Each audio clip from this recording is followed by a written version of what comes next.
If you're doing what most people consider the responsible thing with their salary, there's a good chance you're still making a mistake that quietly kills wealth. In 2026, some habits that used to be harmless are now actively working against you. And this isn't about budgeting apps, skipping coffee, or being bad with money. These are mistakes people make because they're organized, which is exactly why they're so hard to spot. I see this pattern constantly in people earning decent money, saving regularly, and still feeling like progress is slower than it should be. The problem isn't how much you earn, it's how your salary is allowed to behave the moment it arrives. Once that happens, even good intentions don't matter. The first mistake happens before you've even spent a pound.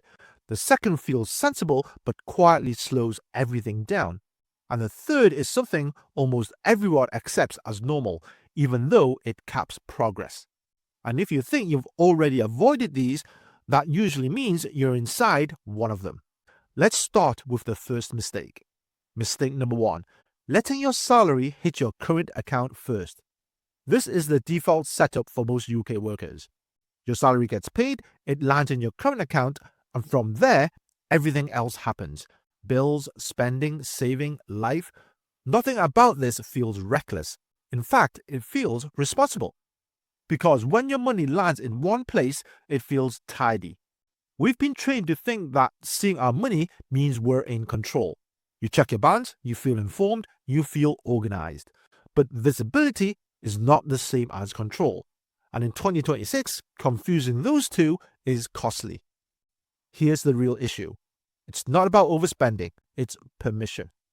The moment your salary lands in your current account, it becomes emotionally available. Your money hasn't been spent yet, but it's already exposed. It's like leaving the fridge door open all day and then blaming yourself for snacking. The environment changed, your behavior didn't. And this is why almost everyone gets caught, because it doesn't look like a mistake. It looks like normal adulthood. Let me show you what I mean. When your salary is sitting in your current account, everything has equal access to it. Rent and impulse spending are pulling from the same pot. Your future and your convenience are competing in the same place. And when everything competes at once, the present wins. Not because you're weak, because your brain is doing what brains do. It prioritizes what's immediate and visible. If you want a quick self-check, ask yourself this. When payday hits, do you feel briefly rich for about 48 hours? If the answer is yes, you've just described the psychological effect of mistake number 1. That payday high is your brain interpreting money is available as money is spendable. There's also a second layer here that nobody talks about. When your salary lies in one place, you start treating it as one identity. And when money has one identity, it behaves like a liquid. It flows to whatever is loudest in your life and everything else. Work stress, you spend to cope. A rough month, you spend to compensate. A good month, you spend to reward. Same pot, same access, same outcome. Because if your salary hits your current account first, you've already handed over more control than you realize. The setup didn't change, the environment did. Mistake number 2. Treating saving and investing as the same thing. Most UK workers put everything under one label: saving. Saving gives you emotional reassurance. You're not spending, you're delaying gratification, you're doing what you were taught.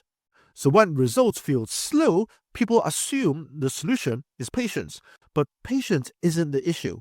The issue is that saving and investing do two completely different jobs.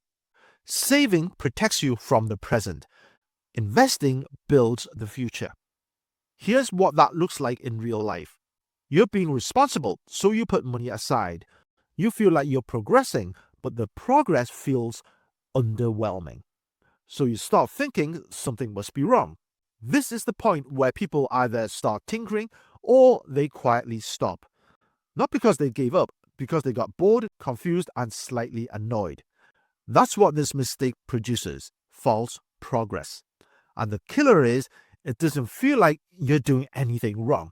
It feels like you're being cautious, which means you'll defend it. But here's the hidden cost. If you treat everything as savings, your future gets forced to behave like the present. It becomes short-term, emotional, and I might need it. So the money never gets a proper runway. And when money doesn't get runway, people start judging success by short time frames. They look for quick feedback, they want reassurance, they want to feel like it's working, which is exactly the wrong way to measure long-term progress. When everything is labeled savings, you end up with one pot that is both sacred and temptingly available. It's meant to be for the future, but it's also the easiest place to borrow from when life gets annoying. A holiday comes up, a car expense lands, Christmas arrives like it does every single year, shocking absolutely nobody. And suddenly the savings pot gets used for today. Then you refill it, and then you use it again, and then you refill it again. It feels like you're making progress because you're constantly moving money around, but you're actually running around in circles. And the emotional punchline is brutal. You've been saving for years, but it never turns into anything that changes your life. That's why I'm drawing a hard line between saving and investing in this video. Mistake number 3, optimizing the wrong thing first. This third mistake doesn't lose you money overnight. It just makes sure you never accelerate. UK workers are very good at being careful. So what gets optimized first? Phase, apps, platforms, tiny tweaks. This feels productive. You're doing something. You're being serious. But here's the problem. Optimization only matters after structure. Before structure, optimization is basically procrastination dressed up as competence.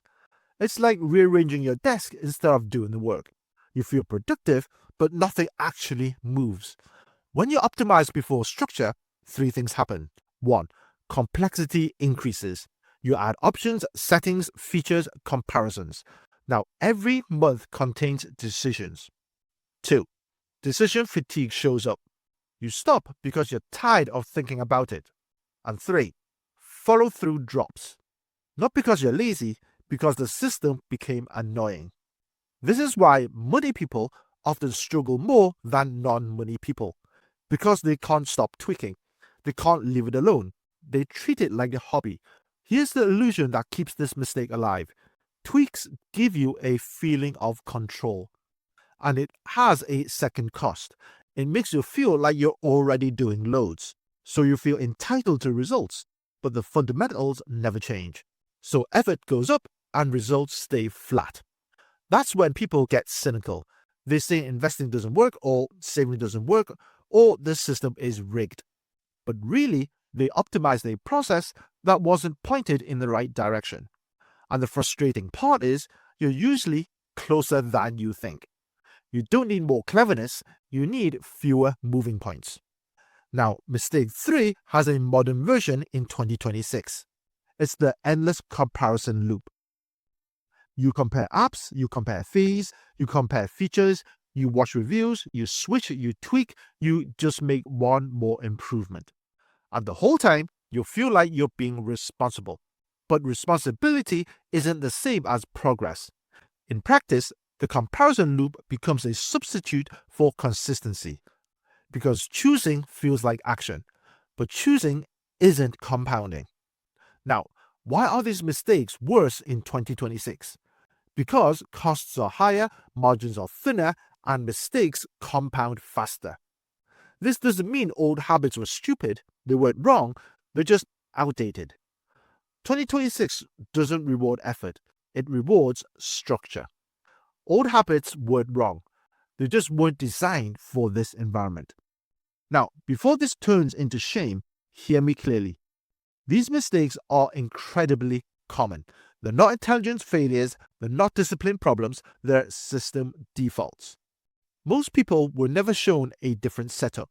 They inherited a salary flow that was designed for paying bills, not building wealth. Fixing these mistakes doesn't make you rich overnight. It simply stops the leaks. And nothing here requires you to earn more or work harder. Stopping the leaks is what makes everything else finally start to work. Now, here's the part most people don't expect. Even when you fix these mistakes, even when your system improves, progress can still feel underwhelming. That emotional disconnect is why so many people quit right before things start working. Until you understand that part, every improvement feels disappointing. That's exactly what the next video explains. Why investing still doesn't make most UK workers feel wealthy.